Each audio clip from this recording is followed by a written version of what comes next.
Chapter 19. Then Pilate therefore took Jesus and scourged him. And the soldiers plaited a crown of thorns and put it on his head, and they put on him a purple robe, and said, Hail, King of the Jews! And they smote him with their hands. Pilate therefore went forth again, and saith unto them, Behold, I bring him forth to you, that ye may know that I find no fault in him. Then came Jesus forth, wearing the crown of thorns and the purple robe. And Pilate saith unto them, Behold the man! When the chief priests therefore and officers saw him, they cried out, saying, Crucify him! Crucify him! Pilate saith unto them, Take ye him, and crucify him, for I find no fault in him. The Jews answered him, We have a law, and by our law he ought to die, because he made himself the Son of God. When Pilate therefore heard that saying, he was the more afraid, and went again into the judgment hall, and saith unto Jesus, Whence art thou? But Jesus gave him no answer. Then saith Pilate unto him, Speakest thou not unto me? Knowest thou not that I have power to crucify thee, and have power to release thee? Jesus answered, Thou couldest have no power at all against me, except it were given thee from above. Therefore he that delivered me unto thee hath the greater sin. And from thenceforth Pilate sought to release him, but the Jews cried out, saying, If thou let this man go, thou art not Caesar's friend. Whosoever maketh himself a king speaketh against Caesar. When Pilate therefore heard that saying, he brought Jesus forth, and sat down in the judgment seat, in a place that is called the Pavement, but in the Hebrew Gabbatha. And it was the preparation of the Passover, and about the 6th hour. And he saith unto the Jews, Behold your king! But they cried out, Away with him, crucify him! Pilate saith unto them, Shall I crucify your king?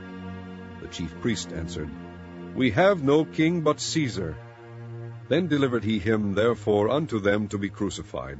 And they took Jesus, and led him away. And he, bearing his cross, went forth into a place called the place of a skull, which is called in the Hebrew Golgotha, where they crucified him, and 2 other with him, on either side, one, and Jesus in the midst. And Pilate wrote a title, and put it on the cross, and the writing was, Jesus of Nazareth, the King of the Jews. This title then read many of the Jews, for the place where Jesus was crucified was nigh to the city, and it was written in Hebrew and Greek and Latin. Then said the chief priests of the Jews to Pilate, Write not, the King of the Jews, but that he said, I am the King of the Jews. Pilate answered, What I have written, I have written. Then the soldiers, when they had crucified Jesus, took his garments, and made 4 parts to every soldier a part, and also his coat. Now the coat was without seam, woven from the top throughout. They said therefore among themselves, Let us not rend it, but cast lots for it, whose it shall be, that the scripture might be fulfilled, which saith, They parted my raiment among them, and for my vesture they did cast lots. These things therefore the soldiers did. Now there stood by the cross of Jesus his mother, and his mother's sister, Mary the wife of Cleophas, and Mary Magdalene. When Jesus therefore saw his mother, and the disciple standing by whom he loved, he saith unto his mother, Woman, behold thy son. Then saith he to the disciple, Behold thy mother. And from that hour that disciple took her unto his own home. After this Jesus, knowing that all things were now accomplished, that the scripture might be fulfilled, saith, I thirst. Now there was set a vessel full of vinegar, and they filled a sponge with vinegar, and put it upon hyssop, and put it to his mouth. When Jesus therefore had received the vinegar, he said, It is finished. And he bowed his head, and gave up the ghost. The Jews therefore, because it was the preparation, that the body should not remain upon the cross on the Sabbath day, for that Sabbath day was an high day, besought Pilate that their legs might be broken, and that they might be taken away. Then came the soldiers, and brake the legs of the first, and of the other which was crucified with him. But when they came to Jesus, and saw that he was dead already, they brake not his legs.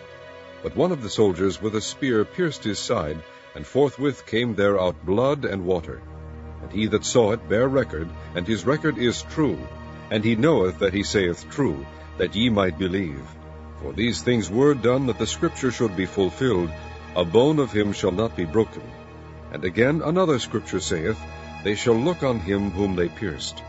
And after this Joseph of Arimathea, being a disciple of Jesus, but secretly for fear of the Jews, besought Pilate that he might take away the body of Jesus. And Pilate gave him leave. He came therefore and took the body of Jesus.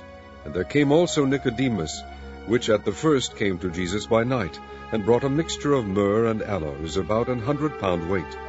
Then took they the body of Jesus, and wound it in linen clothes with the spices, as the manner of the Jews is to bury. Now in the place where he was crucified there was a garden, and in the garden a new sepulchre, wherein was never man yet laid.